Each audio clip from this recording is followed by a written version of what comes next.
கர்த்தர் நல்லவர், கர்த்தர் நல்லவர், கர்த்தர் நல்லவர். கர்த்தருடைய நாமத்துக்கு மகிமை உண்டதாக. தேவனுடைய வார்த்தைக்கு ஆதாரமாய் வேதத்திலிருந்து ஒரு வேத பகுதியை வாசிக்கிறேன்.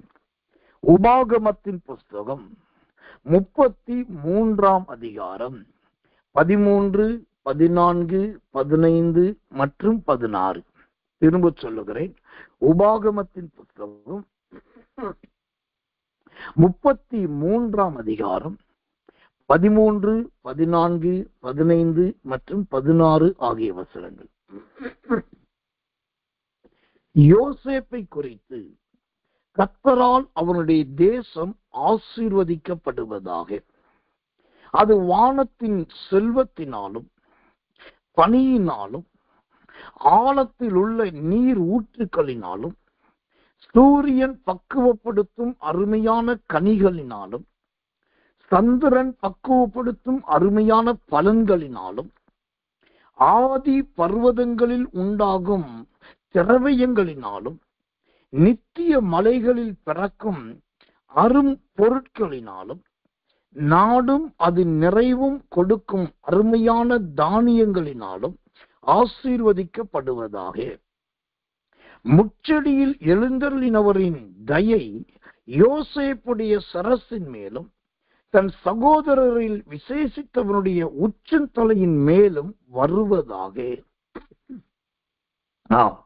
இங்கு இந்த உபாகமம் 33 அதிகாரம் 13 முதல் 17 வசனம் வரைக்கும் நீங்க பார்த்தீங்கன்னா யோசேப்பை குறித்த ஆசீர்வாதங்களை அங்கு நாம் பார்க்கிறோம். ஆனால் நாம் வாசித்தது 13 முதல் 16 வரைக்கும் மட்டுமே. இதிலே நாம் கற்றுக்கொள்ள வேண்டிய சில அல்லது தெரிந்து கொள்ள வேண்டிய ஆசீர்வாதங்கள் உண்டு. அது என்ன ஆசீர்வாதம்? முதலாவதாக அந்த உபாகமம் 33:13 சொல்லுகிறது, தேசம் ஆசீர்வதிக்கப்படும் என்று சொல்லி. கர்த்தரால் அவனுடைய தேசம் ஆசீர்வதிக்கப்படும். தேசம் என்று சொன்னாலே அது ஒரு நாடு என்பது நமக்கு நல்லா தெரியும். ஆனால் இங்கு ஒரு தேசத்தை பார்க்கிறோம், ஆசீர்வதிக்கப்பட்டதான ஒரு தேசம், ஆசீர்வதிக்கப்படுகிற ஒரு தேசம். அப்போ எனக்கன்பான தெய்வச்சனமே, தேசத்தை தேவன் ஆளுகிறார், தேசத்தை தேவன் நிர்மாணிக்கிறார் என்பது உண்மைதான். ஆனால் ஒரு தேசத்தை தேவன் ஆசீர்வதிக்கிறார் என்று சொன்னால் அந்த தேசம் எப்படிப்பட்டதா இருக்கும்? நல்ல எந்த குறைவும் இல்லாத செழிப்பு நிறைந்ததாக, பூரிப்பு நிறைந்ததாக, நல்ல மகிமையும் மகத்துவம் நிறைந்ததாகத்தான் கர்த்தரானது தேசம் இருக்கும். வேதத்துல எத்தனையோ தேசங்களை குறித்து ஏராளமாய் தாராளமாய் எழுதியிருக்கும். ஆனா அது எல்லா தேசத்தை விட இதே வேதத்துல அந்த இஸ்ரவேல் தேசத்தை குறித்துதான் நிறைய இடத்துல மகிமையான காரியங்கள் எல்லாம் கர்த்தர் சொல்ற. இந்த இஸ்ரவேல் முதலாவது நாம் பார்க்கிறோம், உன் தேசம் ஆசீர்வதிக்கப்படும். இந்த தேசம் என்பது என்ன? இந்த தேசம் என்பது எதை குறிக்கிறதா இருக்கிறது? கர்த்தர் நல்லவன். இந்த தேசத்தை குறித்து வேதத்திலிருந்து நான் சொல்ல வேண்டுமானால் கர்த்தர் நல்லவன். ஆண்டவர் சொல்ற சில நேரத்தில் நம்மளையே தேசமாக மாற்றி இருக்கிறார். ஏசாயாவின் புஸ்தகம் 62 அதிகாரம் 4 வசனம். ஏசாயா 62:4. நீ இனி கைவிடப்பட்டவள் எண்ணப்படாமலும் உன் தேசம் இனி பாலான தேசம் எண்ணப்படாமலும் நீ எப்சிவா என்றும் உன் தேசம் பியூலா என்றும் சொல்லப்படும். கர்த்தர் உன்மேல் பிரியமாயிருக்கிறார், உன் தேசம் வாழ்க்கைப்படும். இப்போ இந்த ஏசாயா 62:4 பாத்தீங்கன்னா இந்த தேசம் என்ற வார்த்தை இந்த ஒரு வசனத்துல மட்டும் 3 முறை வருது. அப்போ தேசத்தை தேவன் எப்படி ஆசீர்வதிக்கிறார்? 3 விதத்துல ஆசீர்வதிக்கிறார். அந்த 3 விதம் இது எடுத்துக்கொள்ளுங்க. ஏசாயா 62:4. முதலாவது, இனி உன் தேசம் பாழானது என்று சொல்லப்படாது. இரண்டாவது, இனி உன் தேசம் பியூலா என்று புது நாமம் இட்டு அழைக்கப்படும். மூன்றாவது, உன் தேசம் வாழ்க்கைப்படும். இப்ப தேவன் உபாகமம் 33:13 படி தேசத்தை ஆசீர்வதிக்கிறார் என்று சொன்னால், அந்த தேசத்துல இனி பாழாக்குதல் இருக்காது. அப்படின்னா உங்களோட வாழ்க்கையிலே சாபமோ, சாபத்தினால் உண்டான சுத்திர இழப்போ அல்லது தேவையில்லாத பெரிய பாதிப்போ இல்லாம அந்த தேசத்தை சுத்திரம் பாழான தேசமாய் இராதபடிக்கு அதை ஒரு ஆசீர்வாதத்தின் தேசமாய் மாற்றுகிறார். இதுவரைக்கும் விளைச்சல் இல்லாம இருந்திருக்கலாம். என்றைக்கு தேவன் ஆசீர்வதிக்கிறாரோ அன்றைக்கு எல்லாமே விளைச்சலை கொடுக்க ஆரம்பிக்கும். இதுவரைக்கும் வனாந்தரம் போல இருந்திருக்கலாம், ஆனா அந்த வனாந்தரமே செழிப்பாய் மாறலாம். இன்னைக்கு நீங்க துபாய் தேசத்துக்கு போனா அல்லது மஸ்கட் தேசத்துக்கு போனா, இன்னும் சில முகமதிய தேசத்துக்கு நீங்க போய் பார்த்தீங்கன்னா, அங்கு பெரும்பாலான பகுதி ஒரு காலத்துல வெறும் வனாந்தரமாகத்தான், மணல் வெளியாகத்தான் இருந்தது. ஆனா இன்னைக்கு அந்த கடந்த காலத்தில் வனாந்தரமாக மணல் வெளியாயிருந்த தேசங்கள் இன்றைக்கு உலகத்தின் மிக சிறந்த தேசங்களாய் செல்வம் கொளிக்கிற தேசமா மாறிடுச்சு. சமீபத்திலே அமெரிக்க தேசத்தின் ஜனாதிபதி டொனால்ட் ட்ரம்ப் அவர்கள் அந்த துபாய் தேசத்துக்கு போயிருந்தார். அப்ப அவருக்கு கிட்டத்தட்ட 400 மில்லியன் என்று நினைக்கிறேன், 400 மில்லியனுக்கு அதிகமான விலை மதிப்புள்ள மிகப்பெரிய விமானம் ஒன்று அந்த தேசம் அவருக்கு இலவசமாய் பரிசு கொடுத்தது. அப்போ அந்த அமெரிக்க ஜனாதிபதி டொனால்ட் ட்ரம்ப் அவர்கள் அந்த தேசத்தில் இருக்கிற சில பள்ளிவாசல்கள், அப்புறம் சில ராஜாக்களின் அரண்மனைகள், இன்னும் சில இடங்களை போய் சுற்றி பார்த்தால் அது அவ்வளவு உயரமா இருக்கிறது. எல்லாமே வேலைப்பாடுகள் நிறைந்ததா இருக்குது, நுணுக்கமானதா இருக்குது, ஆச்சரியமானதா இருக்கு. கூட போன செய்தியாளர்கள் அதை பார்த்துட்டு பிரமித்து போனார். பாருங்க, ஒரு காலத்துல மணல் வெளியா இருந்தது, வனாந்தரமாயிருந்தது. இன்றைக்கு பிரமிக்கத்தக்கதான பயங்கரமான கலைநயம் மிகுந்ததாய் மாறிச்சு. இதே சம்பவத்தை இன்னைக்கு நான் படிச்சேன். நம்முடைய இஸ்ரவேல் தேசத்தின் பிரதம மந்திரி நத்தானியேல் யாகு அவர் ஒரு பேட்டி கொடுத்திருக்கார். அதாவது இஸ்ரவேல் ஜனங்களுக்கு இந்த யுத்த காலத்துல எப்படி இருக்கணும் அப்படின்னு சில ஆலோசனை சொல்லியிருக்காரு.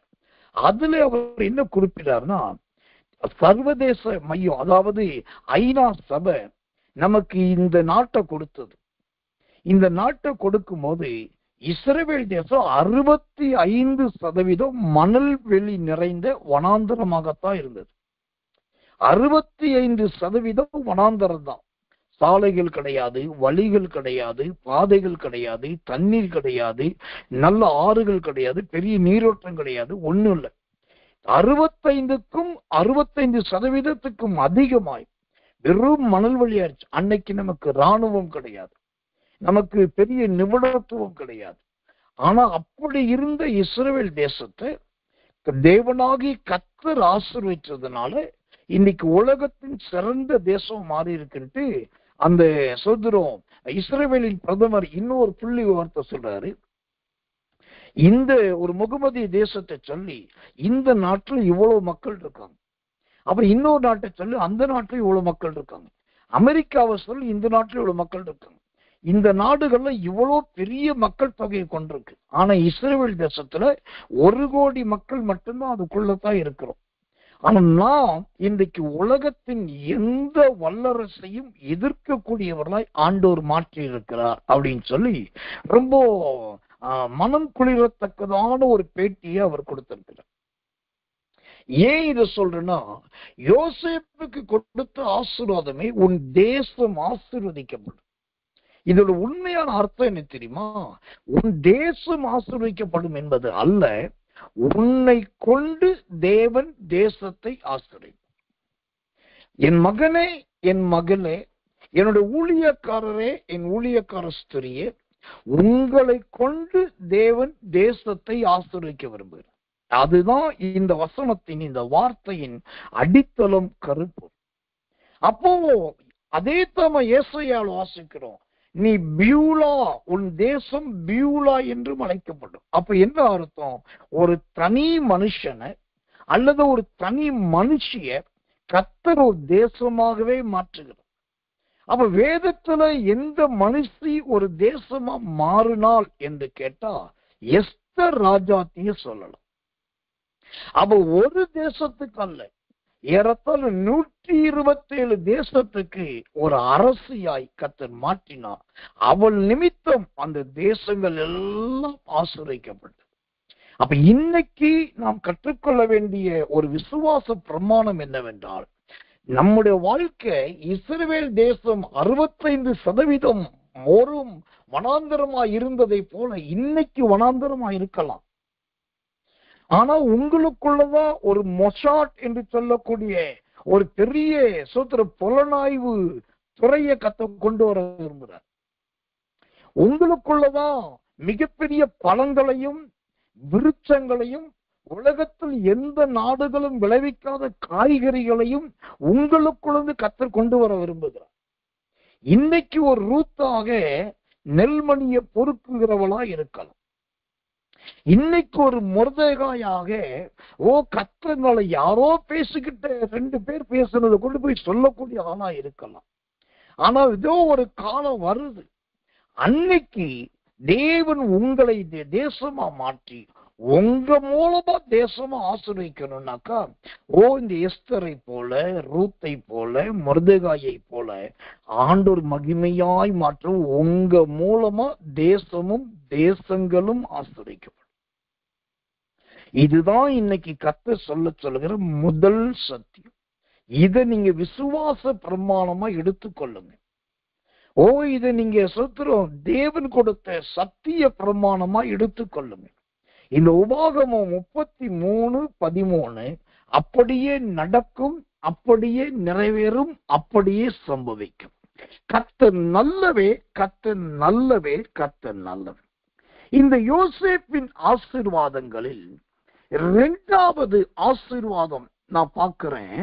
அந்த உபாகமம் 33:13 சொல்லுகிறது, அது வானத்தின் செல்வத்தினாலும் என்று பார்க்க. யோசேப்பை தேவன் ஆசீர்வதிப்பதற்கு அவர் திட்டமிட்ட போது அவர் அதுக்கு எடுத்துக்கொண்ட 2வது இடம் எதுனா வானத்தை. வானத்தின் செல்வத்தினால் கர்த்தர் நல்லவே, கர்த்தர் நல்லவே. அப்போ எனக்கன்பான தெய்வ பிள்ளைகளே, இதெல்லாம் நம்மளால் கிரகிக்க முடியாத ஒரு காரியம். ஒரு மனுஷனை ஆசீர்வதிக்கிறதுக்கு அவர் தெரிந்து கொண்ட 2வது இடம் வானம். அங்க இருந்து ஆசீர்வாதங்களை கொடுக்க போறாராம். கர்த்தர் நல்லவே, கர்த்தர் நல்லவே. அப்ப இந்த வானத்தின் என்று சொன்னால் என்ன அர்த்தம்? இந்த வானத்தின் என்பது எதை குறிக்கிறதா இருக்கிறது? கர்த்தர் நல்லவே, கர்த்தர் நல்லவே. இந்த வானத்தின் ஆசீர்வாதத்துக்கான ஒரு வசனத்தை வேதத்திலிருந்து வாசிக்கிறேன், ஜெபத்தோடு கவனிங்க. சங்கீதங்களின் புஸ்தகம் 78 சங்கீதம் 14வது வசனம். சங்கீதம் 78:24. மன்னாவை அவர்களுக்கு ஆகாரமாக வருஷிக்க பண்ணி வானத்தின் தானியத்தை அவர்களுக்கு கொடுத்தார். வானத்தின் தானியம் அங்க உபாகமத்துல பார்க்கிறோம், வானத்தின் பொக்கிஷம். கர்த்தர் நல்ல வானத்தின் செல்வம். அந்த வானத்தின் செல்வம் எதுவா?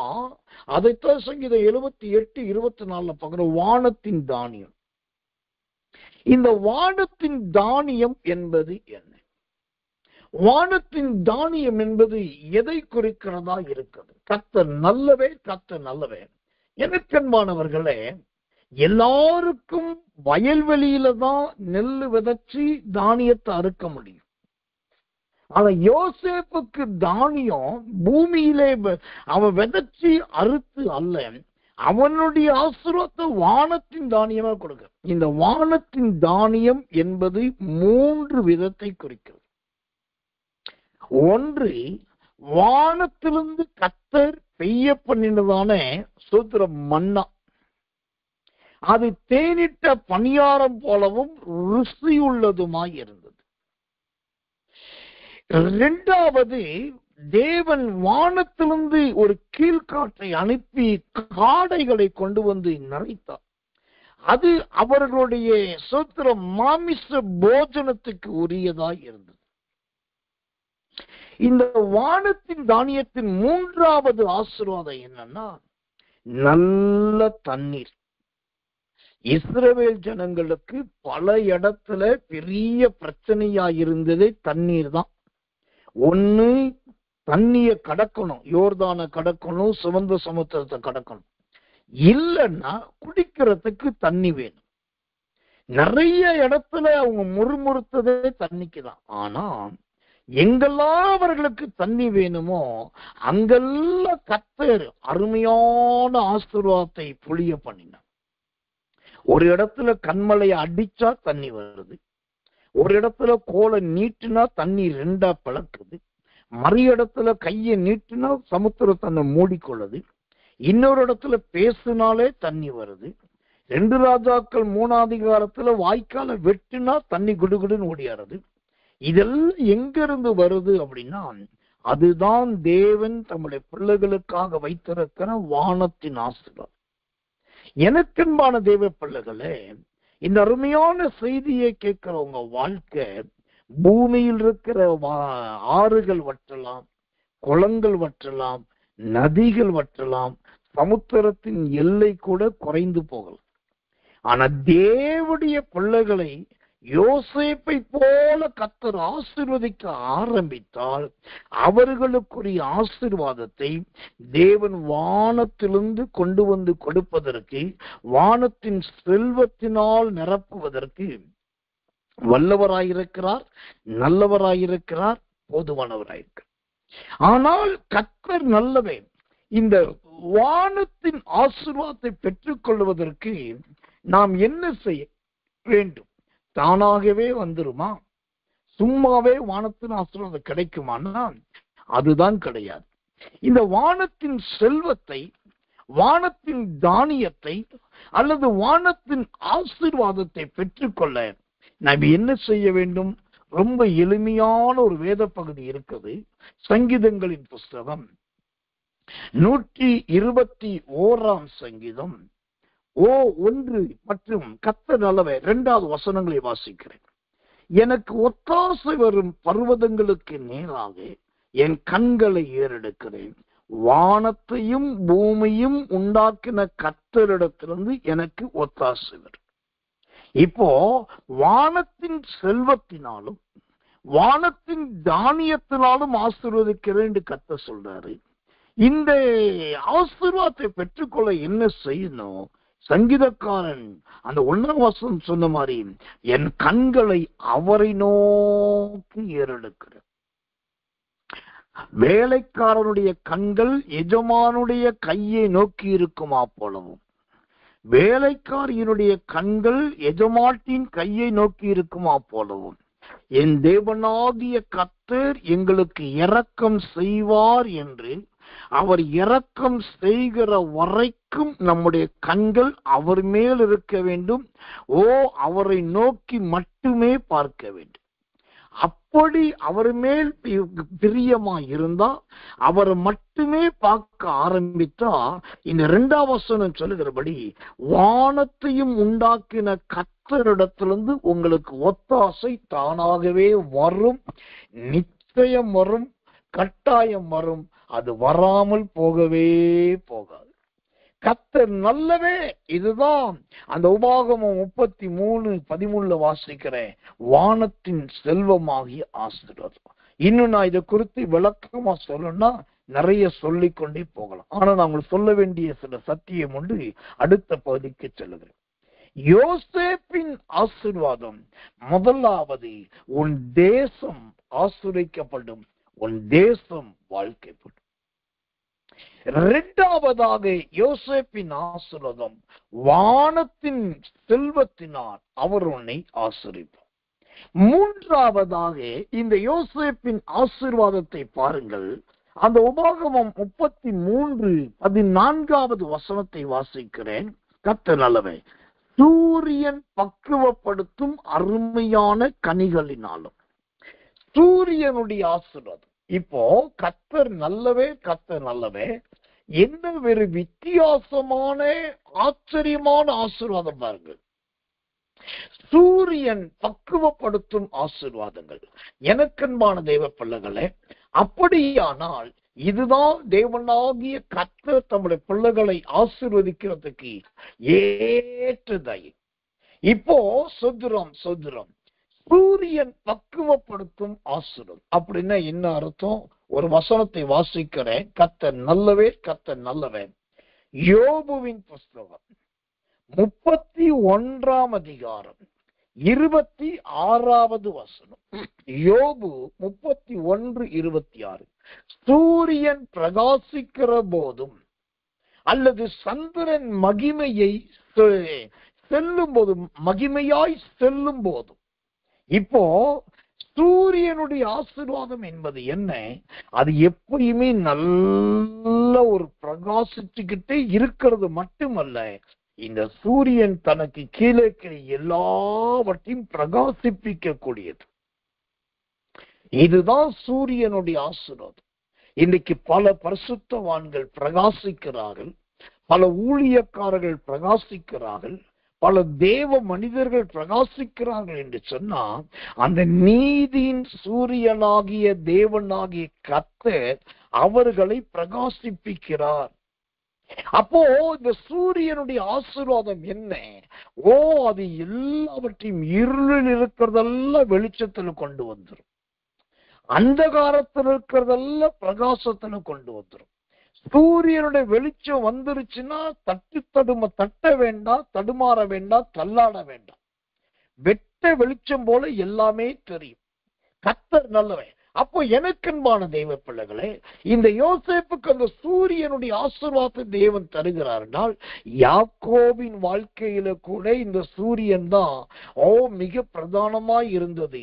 அதாவது சுக்கோத்துக்கு யாக்கோபு வந்தபோது அங்கு சூரியன் உதித்தது என்று வேதம் சொல்லுது. சூரியன் உதித்தது. கர்த்தர் நல்லவே, கர்த்தர் நல்லவே. அப்போ சூரியன் சொல்கிறோம், அந்த உதிக்கிற அனுபவம் எதை காண்பிக்கிறது? உன்னுடைய இருள் மறைந்தது என்றார். வாசிக்கிறேன் இன்னொரு வசனத்தை. ஆதியாகமம் 19:23 வசனத்தை வாசிக்கிறேன். லோத்து சோவாருக்குள் வரும்போது பூமியின் மேல் சூரியன் உதித்தது. இங்கு நான் யாக்கோபை சொன்னேன். அதே போல லோத்துவின் வாழ்க்கையில பார்க்கும்போது கர்த்தர் நல்லவன். அவன் வாழ்க்கையிலும் சூரியன் உதிக்கிறதை பார்க்கலாம். ஒரு கட்டத்திலே சோதோமின் புகை, சோதோமின் அக்கினி, சோதோமின் பயங்கரமான நியாய தீர்ப்பு அங்கு இருக்கிறது. ஆனா அதே சமயத்துல அந்த நாட்களில் நீதிமான் என்று அழைக்கப்பட்ட லோத்துவுக்கு தேவன் சூரியனை உதிக்க பண்ணினார். கர்த்தர் நல்லவே, கர்த்தர் நல்லவே. அது நிமித்தமாக அங்கிருக்கிற மற்ற பிரச்சனைகளுக்கு ஒரு மாற்றங்கள் வருகிறது.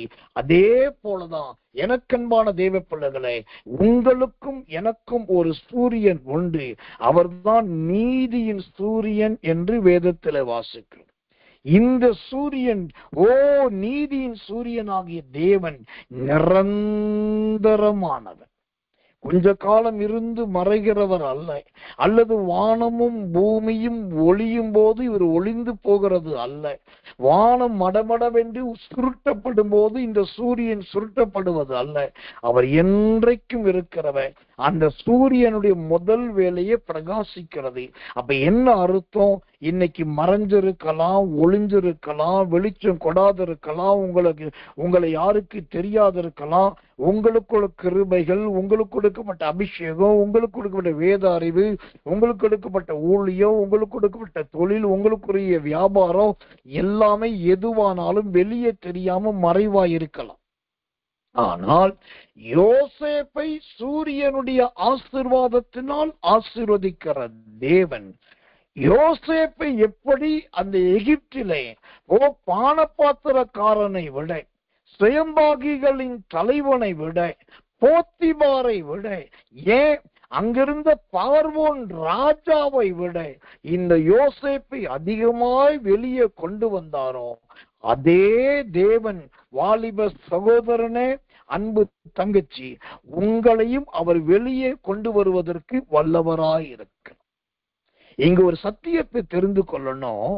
யோசேப்புலாம் எகிப்துல, அந்த தேசத்துல ஒரு அதிபதியா மேல வர்றது அவ்வளவு சுலபம் கிடையாது.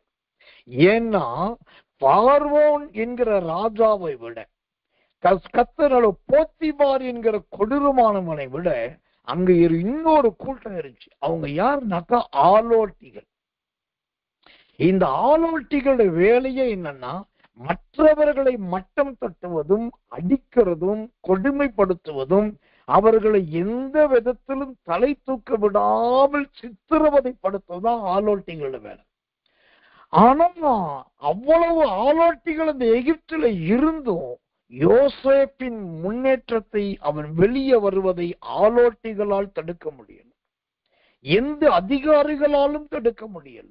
இதுதான் அந்த ஆசீர்வாதம். இன்னைக்கு ஊழியக்காரனாக நான் சொல்றேன், உங்களை கர்த்தர் சூரியனை போல பிரகாசப்படுத்த தீர்மானித்து விட்டார். அந்த பிரகாசத்தை கொடுக்க ஆரம்பிச்சுட்டார்னு வச்சுக்கோங்களேன். அப்போ எந்த ஆலோட்டிகள் இருந்தாலும் சரி, எந்த போத்திபார்கள் இருந்தாலும் சரி, எந்த பார்வோன்கள் இருந்தாலும் சரி, யாரா இருந்தாலும் நீங்க பிரகாசிக்க போவதை ஒரு நாளும் தடுக்க முடியாது. தேவனுடைய பிரகாசமாகிய சூரியன் உங்க மேல உதிக்கும், உங்களை வெளியே கொண்டு வரும். நீங்க நித்திய மாட்சிமையும் சாட்சியுமாய் எழும்புவீர்கள். கர்த்தர் நல்லவே, கர்த்தர் நல்லவே, கர்த்தர் நல்லவர். ஆண்டவருடைய நாமத்துக்கு மகிமை, கிருபை, தயை உண்டாவதாகும். முதலாவது பார்த்தோம் யோசேப்பின் ஆசீர்வாதம், அவன் தேசமே ஆசீர்வதிக்கப்பட்டது. இரண்டாவது பார்த்தோம் வானத்தின் ஆசீர்வாதம். மூன்றாவதாக பார்த்தோம் அவனுக்கு ஆண்டவரால் கொடுக்கப்பட்ட சூரியனுடைய ஆசீர்வாதம். நான்காவதாக இந்த யோசேப்புக்கு இயற்கைக்கு அப்பாற்பட்ட இன்னொரு ஆசீர்வாதம் கிடைக்குது. என்ன ஆசீர்வாதம்? அந்த உபாகமம் 33:14 சொல்லுகிறது, சந்திரன் பக்குவப்படுத்தும் அருமையான பலன்களினாலும், இங்கு கனிகளினாலும் என்று சொல்லப்படல, நல்ல பலன்களினாலும். கர்த்தர் நல்லவே, கர்த்தர் நல்லவே, கர்த்தர் நல்லவே. அப்போ இந்த சந்திரன் பக்குவப்படுத்தக்கூடிய நல்ல பலன்களினால், அப்ப இந்த பலன்களினால் என்பது என்ன? இந்த பலன்களினால் என்பது எதை குறிக்கிறதா இருக்கிறது? வேதத்திலிருந்து ஒரு வசனத்தை வாசிக்கிறேன், ஜெபத்தோடு கவனிங்கள். தேவனாகிய கர்த்தர் தம்முடைய பிள்ளைகளுக்கு எப்படிப்பட்ட பலனை மகிமையாய் தருகிறார் என்பதை பாருங்க. கர்த்தர் நல்லவே, கர்த்தர் நல்லவே, கர்த்தர் நல்லது. ரோமர் புஸ்தகம் 8ஆம் அதிகாரம் 23வது வசனம். ரோமர் 8:23.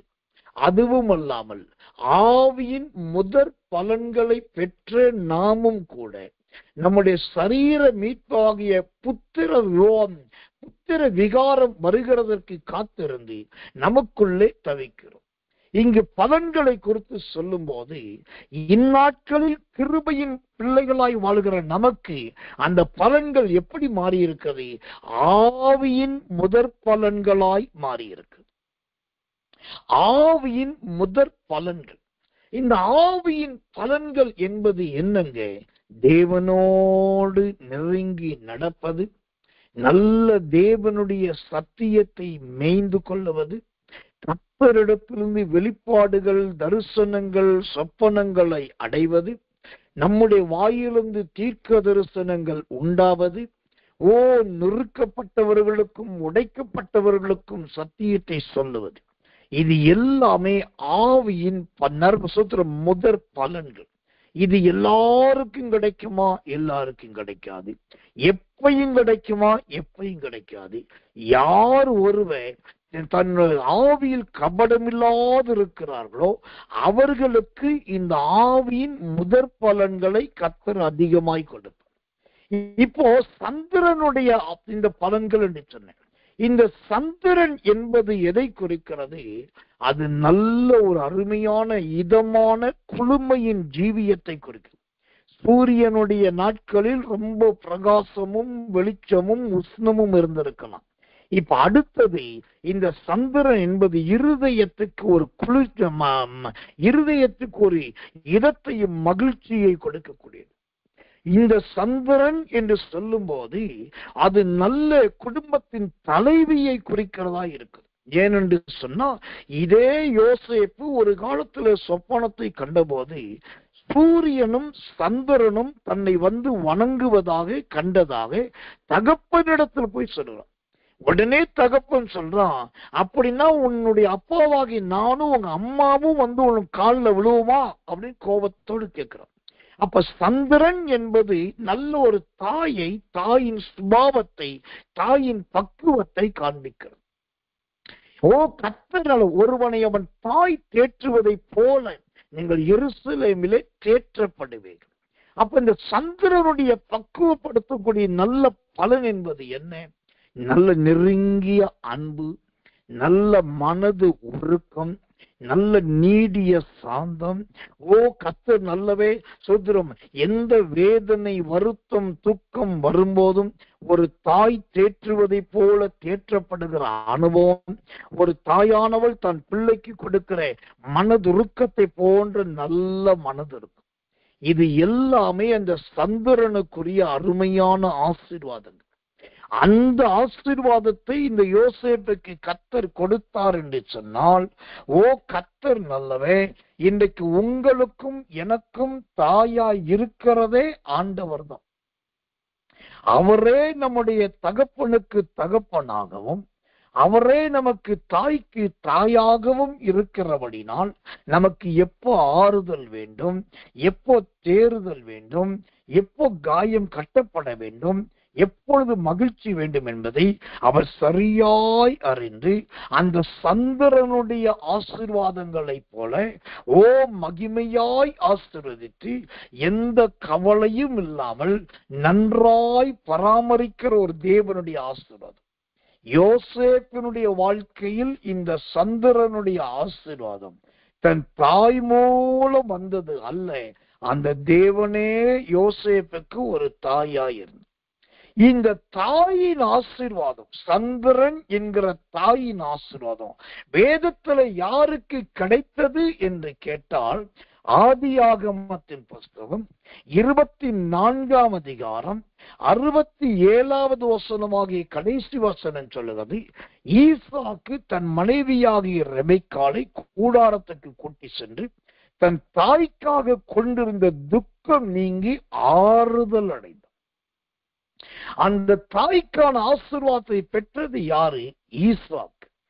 அந்த ஈசாக்குக்கு ஏற்ற ஒரு ஆதரவு கிடைத்தது, ஒரு ஆறுதல் கிடைத்தது, துக்கம் சந்தோஷமாய் மாறினது, ஒரு மகிழ்ச்சி உண்டானது. எனக்கன்பான தேவ பிள்ளைகளே, இந்த நல்ல சந்திரனுடைய ஆசீர்வாதத்தை இரவு நேரத்திலும், சந்திரனுடைய ஆசீர்வாதம் என்பது இன்னொரு ரகசியத்தை சொல்லுது. மகனே மகளே, நான் பகலில் மட்டும் உன்னை ஆசீர்வதிப்பது அல்ல, இரவிலும் நான் உங்களை ஆசீர்வதிக்கிற தேவன், இரவிலும் நான் உங்களை கைவிடுகிற தேவன் அல்ல. அப்ப இரவு சந்திரனுடைய ஆசீர்வாதம் என்பது இரவின் ஆசீர்வாதத்தை குறிக்கும். அப்ப இரவின் ஆசீர்வாதத்தில் நிரம்பினது யார்? பைபிள்ல யாருக்கு இரவின் ஆசீர்வாதம் அதிகமா கிடைச்சது அப்படின்னாக்கா, நியாயாதிபதிகள் புத்தகத்தின் வாசி பார்த்தீங்கன்னா கிதியோனை பார்க்கலாம். கிதியோனுடைய ஆசீர்வாதத்தை பாருங்க, பெரும்பாலான ஆசீர்வாதம் இரவு நேரத்துலதான் இருக்கு. அவன் ராத்திரியில தான் ஆலைக்கு பக்கத்துல ஒளிஞ்சிருந்து வார்கோதுமையை அடிச்சிட்டு இருந்தான். ராத்திரியில தான் அந்த கர்த்தருடைய தூதனாலும் அங்கு வருகிறார். அப்புறம் அவன் ஒரு தோலை போடுறான், தோலை போட்டு பனி பெய்யணுன்றான். ராத்திரியில பெய்யுது, மறுநாள் காலையில இருந்து பாக்குறான், அங்க பனி இருக்குது. அப்புறம் பனி பெய்யக்கூடாது என்று சொல்றான், ராத்திரியில பனி பெய்யாம இருக்குது, மறுநாள் காலையில பாக்குறான் அங்க பனியே இல்லை. அப்ப ராத்திரியில அப்புறம் ராத்திரி ஆண்டு சொல்றாரு, நீ எதிரியின் பாளையத்துக்கு புறப்பட்டு போய் கேளு, கொஞ்சம் பாருன்னு. ராத்திரியில தான் அந்த கிதியோன் எதிரியின் பாளையத்துக்கு போறான். எல்லாருமே படுத்துட்டு இருக்காங்க, 2 பேர் பேசிட்டு இருக்காங்க. ஒரு வார்கோதுமின் அப்பம் ஒன்று உருண்டு வர்றதை பார்த்தேன் அப்படின்னு. அது அப்போ அந்த சொப்பனமும் அதன் விளக்கமும் கிதியோனுக்கு ராத்திரியில தான் கிடைக்கும். அப்புறம் கர்த்தர் அவன் யுத்தத்துக்கு போகும்போது கூட எல்லா கையில தீவட்டியை கொடுத்து அது மேல பானையை கவுத்து வச்சு ராத்திரியில தான், இருட்டுல தான் கூட்டு போறான். அப்போ இந்த ராத்திரி ஆசீர்வாதம், சந்திரனுடைய ஆசீர்வாதம், ராத்திரியின் ஆசீர்வாதம் கிதியோனுடைய வாழ்க்கையில் அடுத்து அடுத்து அடுத்து அடுத்து விழுந்து. அதுக்கப்புறம் தொடர்ந்து நீங்க பாத்தீங்கன்னா அவன் ஒரு பாகால்களுடைய தோட்டத்தை அழிக்கிறதே ராத்திரில தான் அழிக்கிறான். இப்போ எனக்கன்பானவர்களே, சந்திரனுடைய பக்குவப்படுத்தும் முதற் பலன்கள் இந்த கிதியோனுடைய வாழ்க்கையில அடுத்தடுத்து கிடைத்தது என்று சொன்னா, ஊழியக்காரனாகி நான் சத்தியத்தை உங்களுக்கு சொல்லுகிறேன், தேவன் உங்களை இரவிலும் ஆசீர்வதிக்க வல்லவராயிருக்கிறார், இரவிலும் நடத்துவதற்கு போதுமானவராய் இருக்கிறார். அப்போஸ்தலர் நடபடிகள் 12ஆம் அதிகாரத்தை படிச்சு பாருங்க. அங்கு பேதுரு சிறைச்சால் அடைக்கப்பட்டிருக்கிறார். நல்ல ராத்திரியில தூங்கிட்டு இருக்காரு. அந்த ராத்திரியில கர்த்தருடைய தூதன் உள்ள போனான். 7ஆம் வசனம் சொல்லுது, அந்த அறையிலே வெளிச்சம் பிரகாசித்தது. வெளிச்சம் பிரகாசித்ததுனால என்ன அர்த்தம்? அங்க இருளுது. இருள்னாலே ராத்திரி. அப்போ அந்த இடத்துல கூட கர்த்தர் ராத்திரியில தூதனை அனுப்பி அந்த பேதுருவை வெளியே வர வச்சு, அங்க சொல்ற மார்க்கு என்னும் மறுபெயர் கொண்ட மரியாளுடைய வீட்டில் நடக்கிற ஜெப வீட்டு கொண்டு போய் கதவை தட்ட வச்சு, ஓ கர்த்தரனை விடுவித்து விட்டா, நான் உயிரோடு வந்திருக்கிறேன்னு சொல்லி எல்லாருக்கும் சாட்சியாய் தன்னை காண்பிக்க வைத்தான். இதுதான் சந்திரன் மூலமாய் கிடைக்கிற இரவின் முதற் பலன்கள். அப்ப உங்களுக்கு ஆசீர்வாதத்தை இரவிலும் கர்த்தர் வைத்திருக்கிறார். யோசேப்பின் ஆசீர்வாதம் தேசத்தின் ஆசீர்வாதமாயிருந்தது. 2வது வானத்தின் ஆசீர்வாதமாயிருந்தது. 3வது சூரியனுடைய ஆசீர்வாதமாயிருந்தது. 4வது சந்திரனுடைய ஆசீர்வாதமாயிருந்தது. கடைசியாய் இந்த யோசேப்பின் ஆசீர்வாதத்தை குறித்து ஒரு வித்தியாசமான வசனத்தை வாசிக்கிறேன். அந்த உபாகமம் 33ஆம் அதிகாரம் 15வது வசனம். 33:15. ஆதி பர்வதங்களில் உண்டாகும் திரவியங்களினாலும் நித்திய மலைகளில் பிறக்கும் அரும் பொருட்களினாலும். இங்கு யோசேப்பின் ஆசீர்வாதத்தை 5வதாக பார்க்கும்போது அந்த வசனம் சொல்லுது ஆதி பர்வதம் என்று சொல்லி. வேதத்துல நிறைய பர்வதங்கள் இருக்கிறது. பர்வதங்களுக்கு சொல்கிறோம் குறைவே கிடையாது. ஆனா இங்கு வேதம் சொல்லுது ஆதி பர்வதம் என்று சொல்லி. அப்போ பர்வதத்திலேயே ஆதி பர்வதம் என்றால் என்னங்க? இந்த ஆதி பர்வதம் என்பது எதை குறிக்கிறது தெரியுமா? ஆதி முதல் என்றைக்கும் நிலைத்து நிற்கிற உயரமும் உன்னதமுமான ஒரு குன்று அல்லது அது ஒரு மலை பகுதி. அது திடீரென்று தோன்றினதும் கிடையாது, திடீரென்று காணப்பட்டதும் கிடையாது. காலாகாலமாய் நிலைத்து நிற்கிறதாய் அந்த ஆதி பர்வதம் காணப்படுகிறது. எனக்கன்பான தேவ பிள்ளைகளே, இந்த ஆதி பர்வதத்தின் ஆசீர்வாதம் என்பது நேற்றும் இன்றும் என்றும் மாறாததை காண்பிக்கிறதா இருக்கிறது. இது என்றென்றைக்கும் நிலைத்து நிற்கக்கூடியதா இருக்கிறது. கர்த்தர் நல்லவே, கர்த்தர் நல்லவே, கர்த்தர் நல்லவே. அப்ப இந்த ஆதி பர்வதத்தின் ஆசீர்வாதம் என்பது என்ன தெரியுமா? ஆதி நாட்கள் முதல் இருக்கிற அந்த ஆசீர்வாதத்தை ஆண்டவர் கொடுக்கிறவராய் இருக்கிறார்.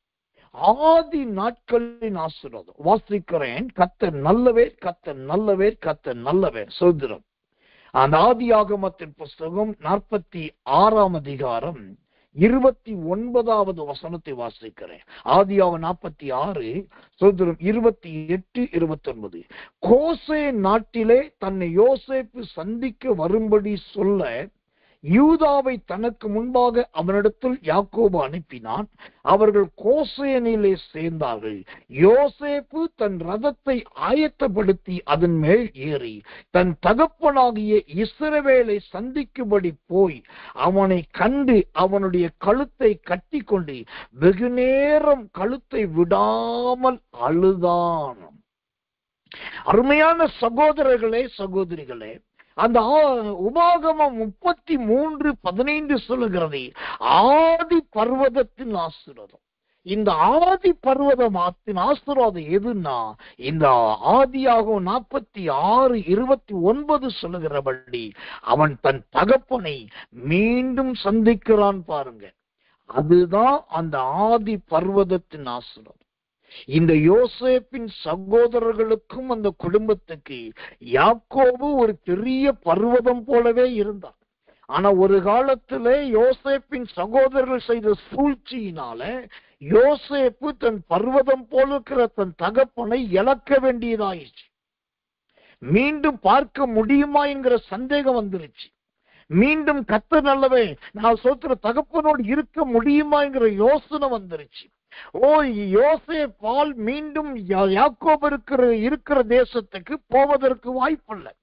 ஆனா கர்த்தர் என்ன பண்ணினார்? கர்த்தர் நல்லவே, யோசேப்பையும் ஆதி பர்வதமாய் இருக்கிற அந்த யாக்கோபையும் சந்திக்க வைப்பதற்காகவே அந்த தேசத்துல ஒரு பஞ்சத்தை கொண்டு வந்தார். அந்த பஞ்சத்து நிமித்தமாக கர்த்தர் அளவை யாக்கோபின் குமாரர்கள் மீண்டும் எகிப்துக்கு தானியம் கொள்ள வந்தார்கள். அப்போதான் தன் சகோதரனாகிய யோசேப்பை கண்டுபிடித்தார்கள். போய் உடனே யாக்கோபுக்கு சொல்லுகிறார்கள், மீண்டும் யோசேப்புக்கு சொல்லுகிறார்கள். யோசேப்பு அழைத்து வர சொல்லுகிறான். இப்போ ரொம்ப காலத்துக்கு பின்பு, எத்தனையோ ஆண்டாண்டு காலத்துக்கு பின்பு செத்து போன தன் மகன், உயிரோடு இல்லாத தன் மகன், செத்து ரத்தம் சிந்தப்பட்ட ஒரு மகன் என்று நினைக்கப்படுகிற அந்த யோசேப்பை சந்திப்பதற்கு இந்த யாக்கோபு கோசேன் என்கிற தேசத்தை தேடி வருகிறான். யோசேப்பும் புறப்பட்டு கோசேனுக்கு வந்தான். வந்த உடனே அந்த இடத்துல யோசேப்பும் யாக்கோபும் கழுத்தை கட்டி கொண்டு வெகு நேரம் விடாமல் அழுதார்கள். எனக்கன்பானவர்களே, இதுதான் ஆதி பர்வதம். யோசேப்பின் ஆசீர்வாதம் 5வது ஆசீர்வாதம். ஆதி பர்வதத்தின் ஆசீர்வாதத்துக்கு தேவன் நடுமையமா வச்சிருந்தது எது தெரியுமா? ஒரு கோசேன் என்கிற தேசம். கர்த்தர் நல்லவேர், கர்த்தர் நல்லவேர், கர்த்தர் நல்லவேர். அந்த கோசேன் தேசத்துல மீண்டும் வாசிக்கிறேன், அந்த 28ஆம் வசனம். கோசேன் நாட்டிலே அப்போ இவங்க சந்திக்கிறதுக்காகவே அங்க ஒரு நாடு உண்டாக்கப்படுகிறது, புதிய நாடு ஏற்படுத்தப்படுகிறது. அந்த நாட்டிலே யாக்கோபு தங்குவதற்கு, யாக்கோபின் மற்ற குமாரர்கள் தங்குவதற்கு, அவர்கள் ஆடு மாடுகளை மேய்ப்பதற்கு எல்லா ஏற்பாடும் நடக்குது. இதே சம்பவத்தை அப்போஸ்தலர் நடபடிகள் 28ஆம் அதிகாரம் 15ஆம் வசனத்துல பாத்தீங்கன்னா, மெலித்தாவிலிருந்து, அதாவது ரோமாபுரியிலிருந்து மெலித்தாவிலிருந்து புறப்பட்ட பவுலும் அவனோடு கூட 276 பேரும் போகிறார்கள். ரோமாபுரியிலிருந்து ஒரு கூட்டத்தார் பவுலை சந்திக்க வருகிறார்கள். இப்ப பவுலோடு போனவர்களும் ரோமாபுரியில் வந்தவர்களும் சந்தித்த இடத்துக்கு பெயர் என்ன தெரியுமா? 3 சத்திரம். அங்கு வசனம் அழகாய் சொல்லுது, 15ஆம் வசனம். அந்த 3 சத்திரத்திலே அந்த பவுல் அந்த சகோதரர்களை கண்டபோது ஆவியிலே திடனடைந்து கர்த்தரை ஸ்தோத்தரித்தார். அப்ப பவுலுக்கும் அந்த சகோதரர்களுக்கும் ஒரு 3 சத்திரத்தை ஏற்படுத்தின ஆண்டவர். யோசேப்புக்கும் யாக்கோபுக்கும் ஒரு கோசேன் தேசத்தை ஏற்படுத்தின ஆண்டவர். அந்த ஆதி பர்வதத்தின் ஆசீர்வாதத்தை உங்களுக்கு கொடுக்காமல் விடவே மாட்டார். இது சத்தியத்திலும் சத்தியம். யோசேப்பே, உறுதியாயிருங்கள். சகோதரியே, தைரியமாயிருங்கள். ஆஸ்நாத்தே, பயப்பட வேண்டாம். ஏனென்று சொன்னால் யோசேப்பின் ஆசீர்வாதம் அது ஆதி பர்வதத்தின் ஆசீர்வாதம். அந்த ஆதி பர்வதத்தின் மூலமாகத்தான் இப்போ யோசேப்புக்கு மறுபடியும் ஆசீர்வாதம். பார்வோன் பார்க்கிறான், இவ்வளவு பெரிய தகப்பன் உண்டா, இவ்வளவு நல்ல வயது முதிர்ந்த தகப்பன் உண்டா, இவ்வளவு நல்ல தாளந்துகள் நிறைந்த தகப்பன் உண்டா என்று சொல்லி அவ்வளோ பெரிய பார்வோனே கீழே இறங்கி வந்து தன் தாளையை தாழ்த்தி யாக்கோபு மூலமாய் ஆசீர்வதிக்கப்படுகிறார். ஓ சோதரம், கர்த்தர் நல்லவன்.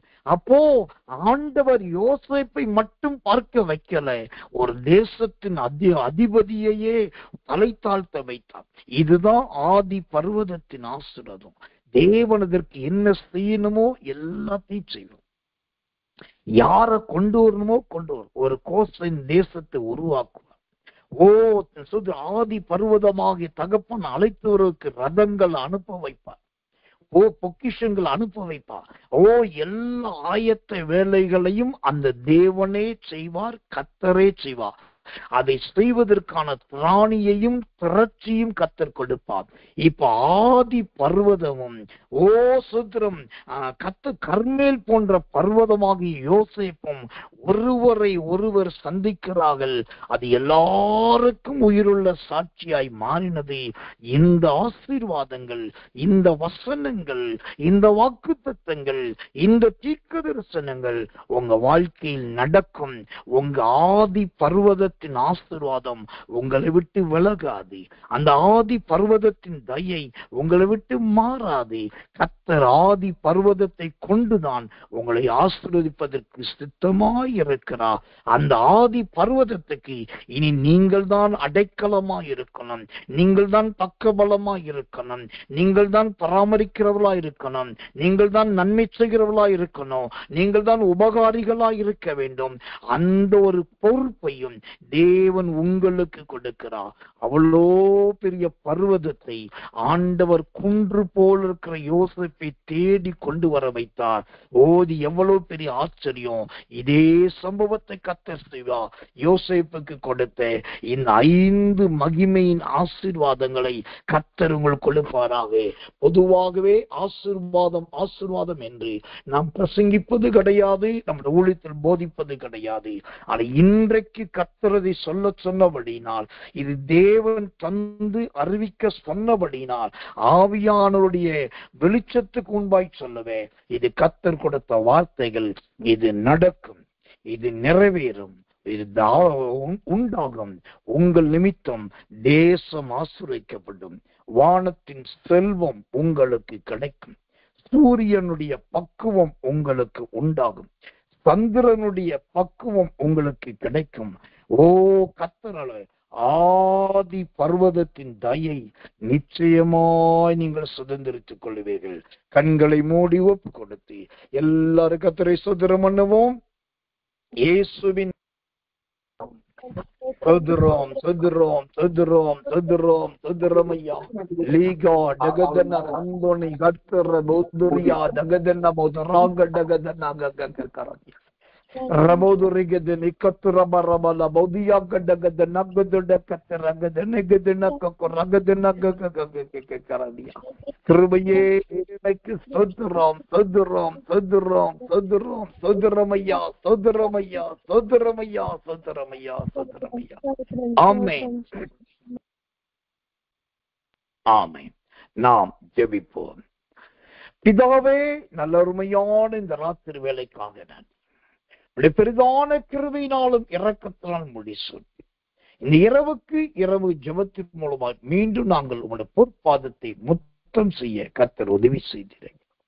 ஆண்டவரே, ஷபௌதியா ஹரகதன கத்தனமாக கேட்கிறோம்.